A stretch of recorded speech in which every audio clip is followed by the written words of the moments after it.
Hello, everybody. So today is another brand new episode. I've pumped out three in a week. That's impressive. But I'm not gonna bust my collective load and release this episode one day after the a squirter episode. Y'all are gonna need some time to recover after that one. Um, so yes, hopefully the I'm a squirter episode didn't make you automatically want to unsubscribe from this wonderful podcast immediately.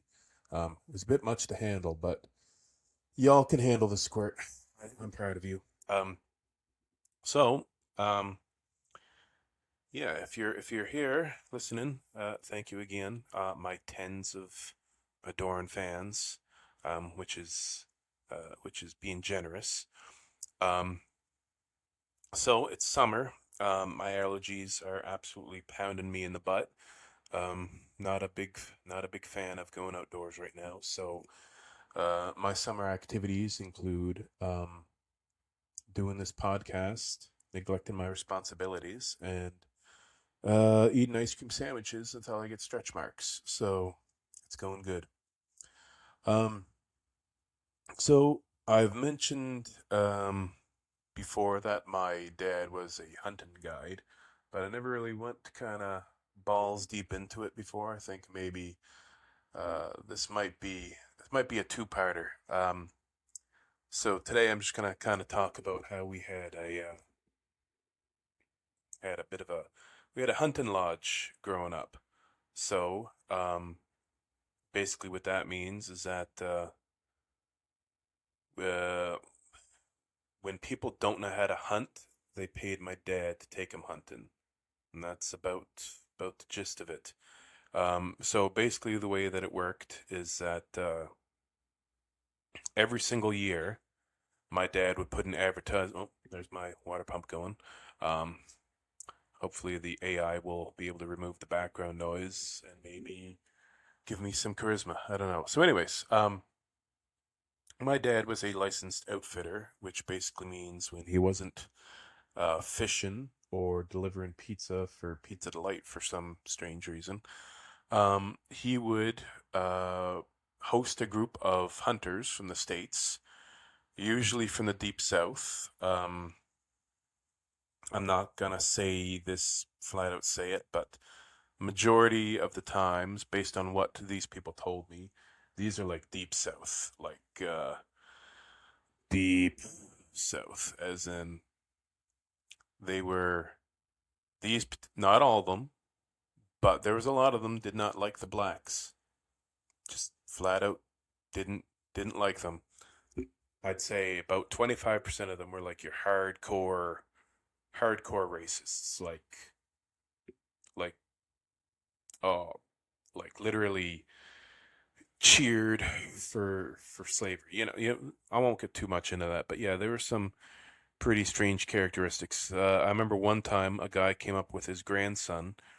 I'll talk more about this guy later, but his slavery is like a wet dream for him. If you actually go on my YouTube video, like the actual very first podcast episode of Hanging with Zeddy is talking about how this guy treated me like a slave. I got to remake that episode because the first episode was with my wife, and like all things, I now, like with all other things, I now neglect my wife. So yes, um, basically, my father was a licensed guide. He had kind of did it two or three different ways. At first, he was a licensed guide, and he get a group of men that come up to go hunting.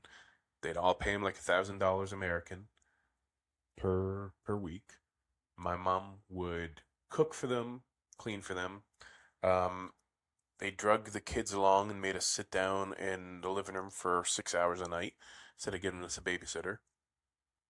So the first time he did it, he borrowed a hunting lodge from a cousin of ours, and like it was hardcore hunting lodge. Like if you've ever watched like the Red Green show, that's like Playboy Mansion compared to what this place was. I remember there was no power. The only food we had was some guy. He used to work for the, I don't know if he was in the reserves or a retired vet or something like that. But I remember the only thing that me and my siblings would have to eat would be like these old, nasty, like military rations, and you'd open it up and it just smelled putrid. And that's what we would eat when the hunters got all their good food. We would have these old army rations with like just peppered in Tabasco sauce because they had no flavor. So basically, white boy special. Um, and I remember there was no indoor plumbing. We had an outhouse, which is fine. Um, I've had worse experiences with outhouses if you listen to the last episode. And that was that. Eventually, my grandfather, he bought a hunting lodge, or he bought what was called the old snowmobile lodge. There was an old tin mine in Nova Scotia that had this lodge. It's kind of their union hall, and eventually it turned it into like a club where a bunch of snowmobilers would go. And that's what we did. Um, Dad, we had like 5 bedrooms in there. Basically, the one big room where they parked their snowmobiles, we put in a floor, and by we I mean extended family members built it, and Dad sat and watched, I guess, or I sat and watched. I don't remember.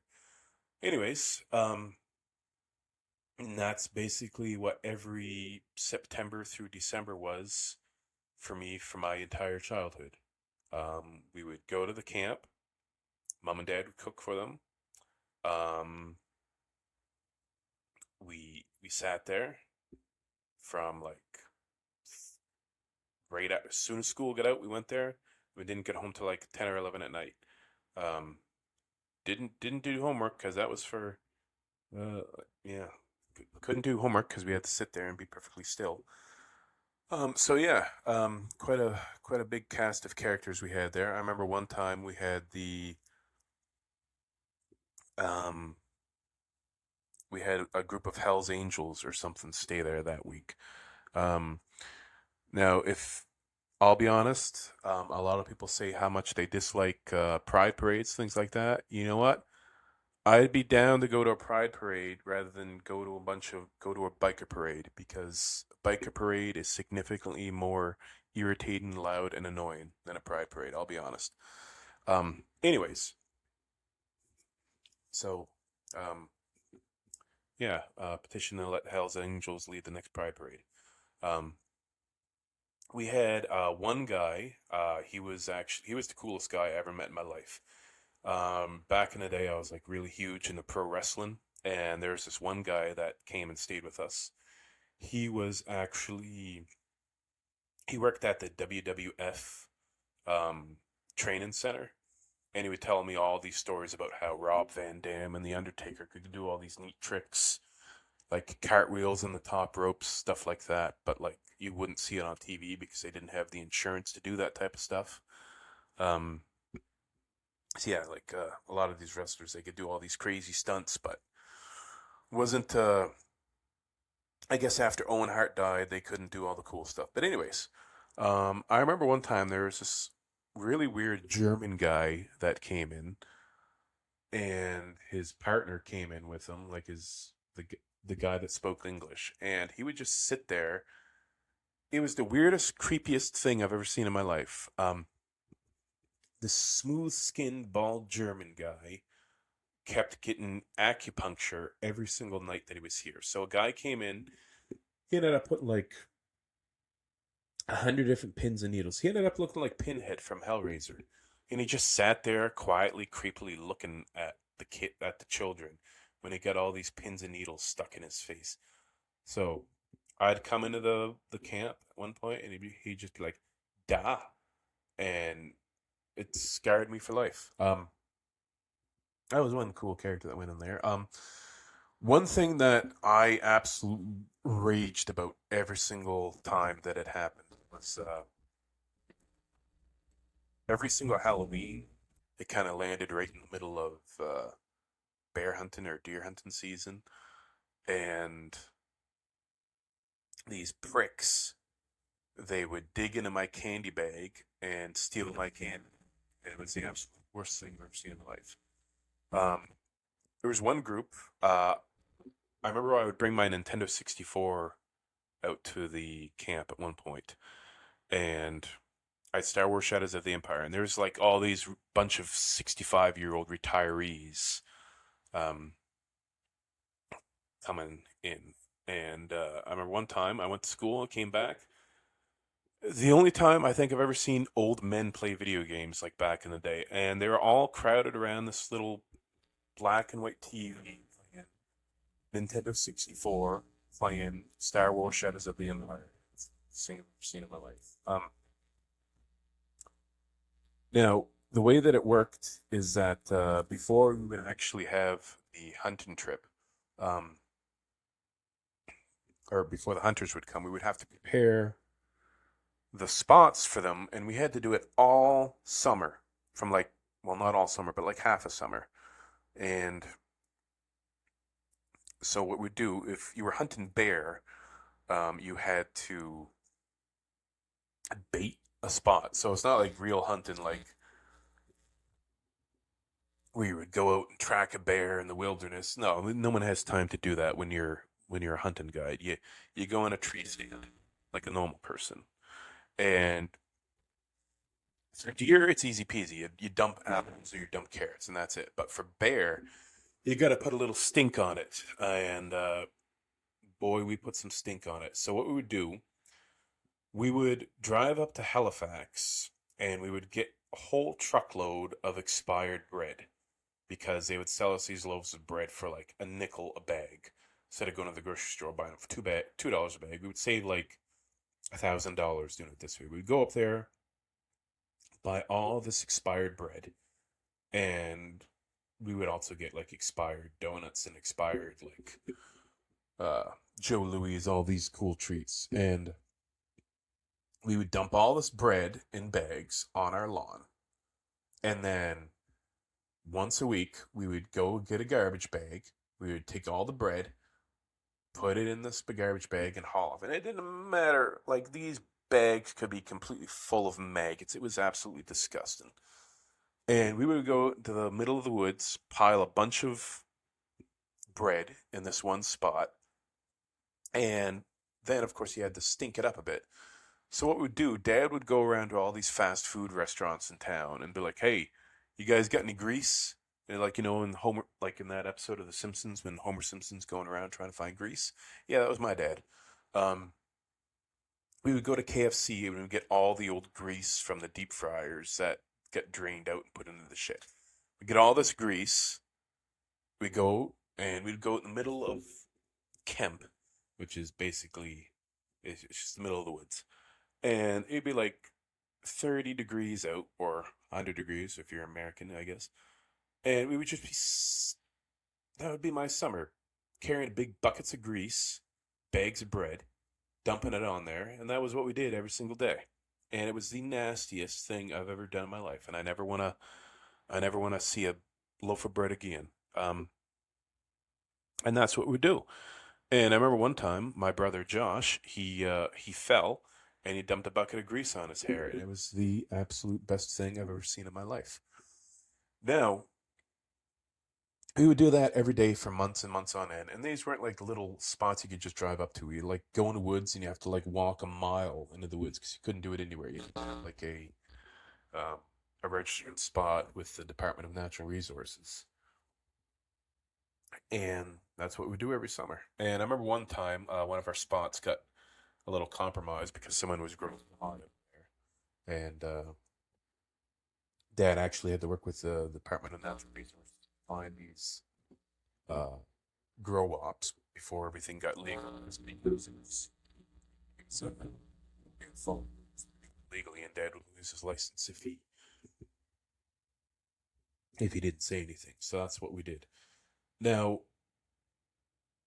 when you shot a bear or shot a deer, um, in the middle of the woods, you had to, Dad would go in and he'd track it, or the other guys would track it. And then what we would do is we would get this whole big crew of people um, coming to, we would go in the middle of the woods, sometimes up to like a mile away, and picking up these like 400 pound bears or maybe 100 pound deer.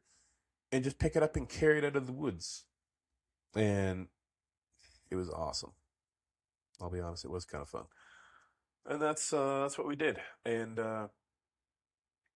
yeah, we actually had one group of hunters. Um, they were there on 9/11, and it was actually kind of weird because um, they were there on 9/11, but they all came from New York. And I don't just mean like Buffalo. These boys were all from actual New York State. Like they could see the Twin Towers from their house kind of deal. So what we did is on 9/11, um, we had to pick them up from after their hunt and tell them like, "Yo, something rather funny happened today. The Twin Towers are gone." So we went out and we bought a satellite dish and brought it out to the middle camp because we had no internet or nothing back then. Back there, we actually only got internet at that building like 2 years ago. Um, so we bought a satellite dish and we hooked up CNN, and that's what they did for that entire week. They watched CNN, and I tell you what, nothing is worse. Watching CNN for a whole week straight, no breaks, is actually worse than 9/11. So yeah, that's what hunting is like out at our place. There's this one guy. His name was Bob, and he was a super racist. Like he came up a few times, but I'm actually going to talk about him in the next episode. So uh, stay tuned, I guess.